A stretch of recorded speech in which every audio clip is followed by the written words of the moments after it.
Today's video is going to be based on feedback my brother gave me where he thought it felt like I didn't resolve my initial question in the last video on Asclepius and the Pool of Bethesda, where my question that initially led me down that Bible study path was, can fallen angels heal?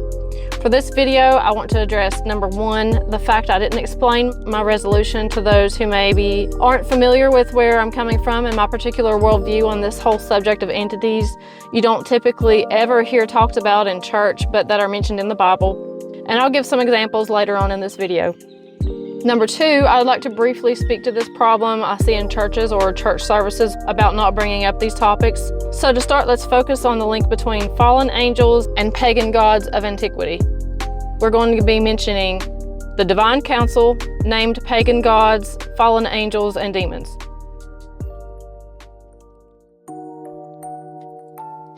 The idea that the pagan gods of antiquity were actually fallen angels is a long-standing concept in Judeo-Christian theology. In early Christian and late Jewish thought, many scholars and theologians argued that the gods of Greece, Rome, Egypt, and Babylon were not merely myths, but actual spiritual entities, fallen angels who sought worship belonging to the Creator. Much of this stems from Genesis 6 and the Book of Enoch. In these texts, a group of angels known as Watchers descended to earth and interacted with humanity. According to this view, the offspring of these angels, the Nephilim, and the angels themselves taught humans forbidden arts like metallurgy, astrology, and warfare, which parallels the roles of gods like Hephaestus or Mars. Deuteronomy 32 verse 17 is often cited by those making this connection.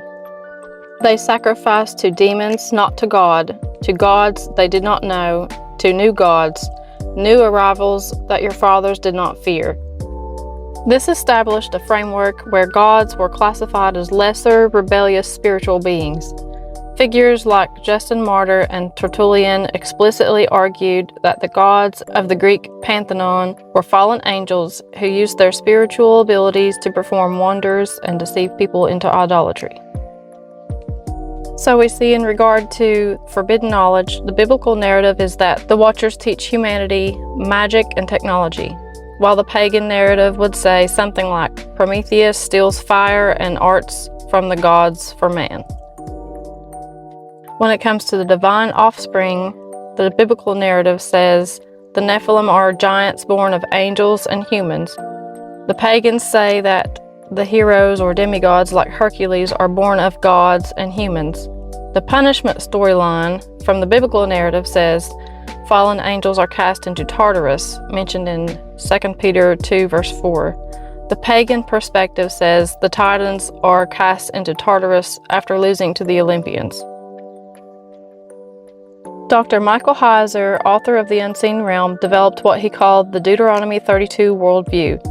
His work is centered on recovering the supernatural mindset of the biblical authors, arguing that modern readers often filter out the spiritual reality those authors took for granted. Heiser argued that the divine council is a group of spiritual beings, or lesser Elohim, created by God to help him govern the cosmos. Heiser's most critical point was that Elohim is a place of residence term, not a set of attributes term. Just as Allender describes where someone lives rather than their power, Elohim refers to any being whose proper home is the spiritual realm. This includes God, Yahweh, the council, and angels. While Yahweh is an Elohim, Heiser emphasized that he is species unique. He is the creator. All other Elohim, such as the council, are created. He pointed to Psalms 82 verse 1, which states, God has taken his place in the divine council. In the midst of the gods, he holds judgment. He argued these cannot be human judges because they are called sons of the Most High and are judged for their rule over the nations. Heiser's view provides a literal explanation for the gods of antiquity, Zeus, Baal, Shamash, etc.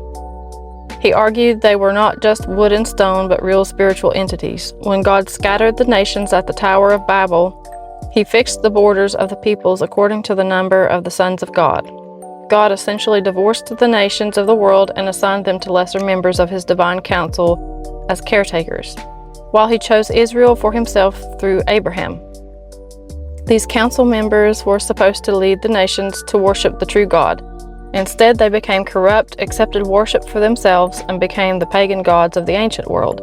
This is why the Old Testament describes the gods of the nations as real rivals rather than mere figments of imagination.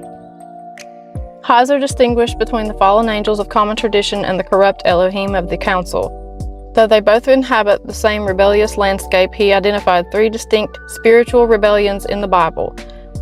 We have the Genesis 3 rebellion, the Nachash, serpent in Eden, a divine council member who rebelled against God's plan for humanity. Then there's the Genesis 6 rebellion, the Watchers, as described in the book of Enoch and referenced in Peter and Jude, who left their proper dwelling to cohabit with humans. These are the fallen angels in the traditional sense. And finally, the Genesis 11 Babel rebellion, the sons of God assigned to the nations who turned rogue and became the pagan gods of antiquity. So now we see in reference to the divine council, the biblical narrative says they are God's heavenly family and administration. The pagan narrative says they are the pantheon found in Sumerian, Ugaritic, and Greek myths. For the corrupt sons of God, the biblical narrative says they are members assigned to the nations at Babel. The pagan narrative says they are the actual gods like Baal or Marduk who accepted human worship. And lastly, for the fallen angels or watcher story, the biblical narrative says they are those who transgress the boundary of earth or heaven. The pagan narrative says they are the source of demigods and giants in ancient lore. Heiser's conclusion was that the mission of Jesus and the Great Commission was a spiritual war to reclaim the nations from these corrupt spiritual powers and restore them to the family of the one true God. Now, as promised earlier, I said I would give some examples of some other unique biblical entities and the scripture references that people don't often talk about. The Elohim of the divine council, Leviathan, Behemoth, the Seraphim, the Ophanim or wheels, the Nephilim, the Shedim, territorial demons, the Lilith, night creature, Azazel, the goat for the precipice, the prince of the kingdom of Persia, and unicorns. Okay, can we take a quick detour for a second here, because I have been looking forward to an excuse to feature this book I have here, and this seems like a good time to introduce it. It's called Monsters, a Bestiary of Devils, Demons, Vampires, Werewolves, and Other Magical Creatures by Christopher Dell. It has all kinds of crazy things in it, some kind of disturbing, but then some of it's kind of hilarious, like this page right here. I love this page because the longer I look at it, the funnier it gets. And there's all kinds of stuff going on in this on this page. So what really kills me is this right here. It's kind of subtle if you don't just stare at it long enough, but get a close-up of this. This is just so funny. It's like he's a naked man, a little white naked man on this guy's face. I don't know. I just think this would be a great book for your coffee table to display as like a conversation starter or something. I don't know. But I just had to share that. So now let's get back to my number 2 goal for this video, which was to briefly mention the dangers of not talking about these topics. And for that, I'd like to bring back up the narrative comparison tables and look at them for a second to demonstrate how this is a problem. Do you see what's going on here? The problem created by not bringing up these topics is that people will be turning to secular sources for guidance on issues and topics the church community won't talk about. If there is no church narrative, this leads people to become extremely vulnerable to the narrative Satan would like to present for you to accept. This can lead to all sorts of open doors for the enemy to operate in your life, because the spiritual battle for the souls of mankind most of the time happens in the mind. And that's it. I think a good follow-up video to this one would be a review of Enoch 1 and highlighting certain excerpts and takeaways I had from it. That's what I have planned in the works for my next video. See you then, and thank you for watching.